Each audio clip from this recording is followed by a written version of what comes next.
Hello and welcome to another awesome day.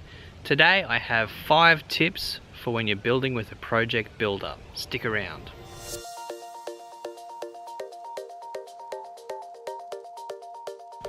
Okay, tip number 1.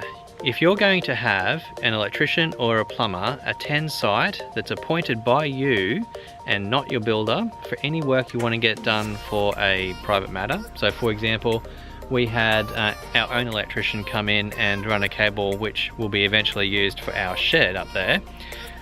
We had them come in and run a cable through the ceiling of the house while it's still able to be done relatively easily.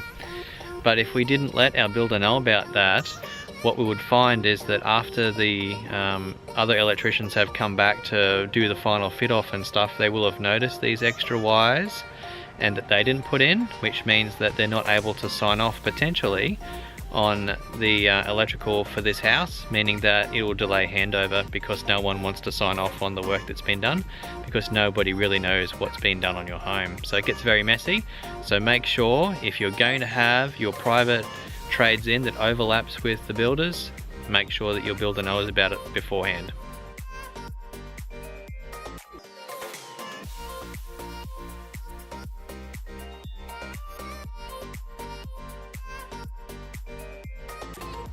So tip number 2 is simply think about what you want to do potentially with your building or your block of land in the future and account for it when you're building your house.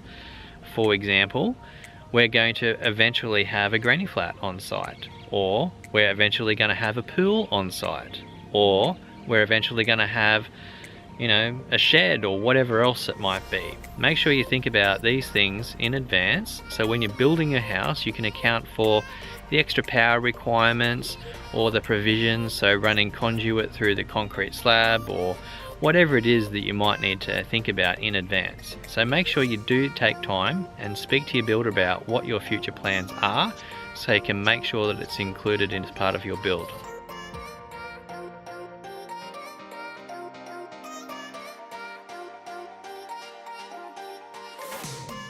Tip number 3. If you're going to be building your house using trades that you've engaged yourself as well as the builder's trades, make sure that they're doing separate work. For example, our builder is doing the electrical for inside of the house. Our own electrician is sorting out the power to the house. So the meter box is where the crossover actually is. So make sure that if you're having trades on site that is your own, that your builder is aware of it, like I was saying in tip number 1, but also that they're not doing overlapping work.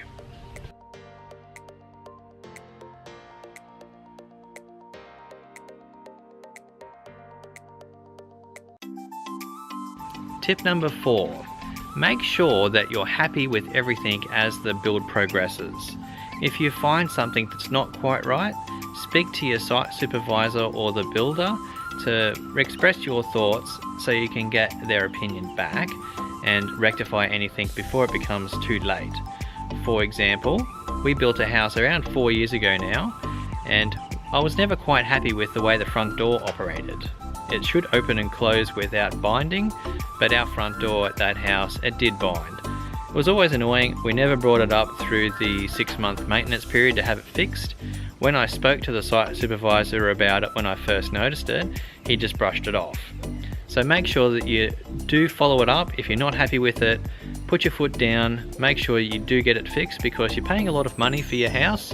Everything needs to be perfect, or as much as possible.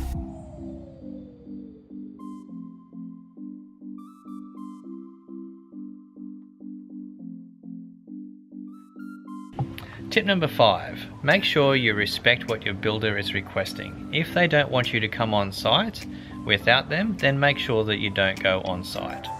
If you have a situation where your builder is one of those ones that likes to put fencing up and security cameras and discourages anyone from going on site, including the owner, then you'll just need to make sure that you harass the site supervisor as much as possible and go and have a look at your home. It's being built for you. You need to make sure that everything is right as the build progresses. You can always ask your builder as well if it's possible for you to attend site without them. by requesting special permission or something like that. But just make sure that you do respect what your builder is asking. It is a construction site, there is liability involved when it comes to someone potentially falling on site and those sorts of things, like why did it happen, and things that the builder just doesn't really want to get involved in, which is what you might find is the main reason why they don't want you on site. So hopefully you enjoyed my 5 tips on building your own home with a project builder. If you did like this video, please give it the thumbs up. Make sure you're subscribed if you're not already, and click that little bell icon too so you can be notified of any future updates.